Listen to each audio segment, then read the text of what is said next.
soñar con ser esposas, monxas ou enfermeiras. E na nosa Rosalía pequeniña revelábase, e como bo pirata atrevíase non só a escribir, senón tamén a publicar os seus poemas e novelas en tempos en que as mulleres tal cousa lles estaba.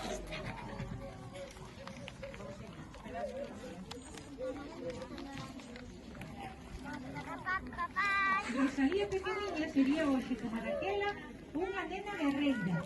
Gustaría o rap tocado con gaitas e vestiría de puntos, porque as mulleres e as nenas de agora somos como a ela, batalladoras, poetas na vida e na literatura. E sen máis, imos participar todos na canción de Uxía do Vicus Cantar, que está baseada, como sabedes, nun poema que Curros Enríquez lle dedicou a nosa Rosalía de Castro.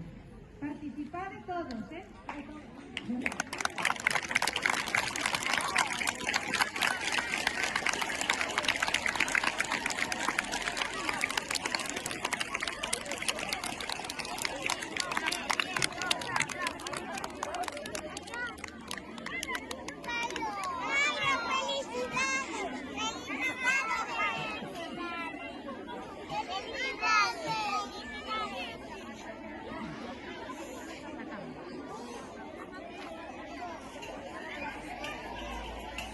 Mirade, os que están nas filas de atrás, os pequeniños non, pero os que están por detrás, poñedevos de pé, por favor.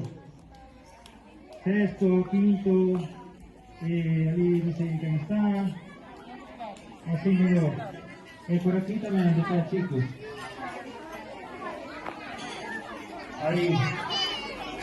Vale,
Ai, os que levan o vi con cantar.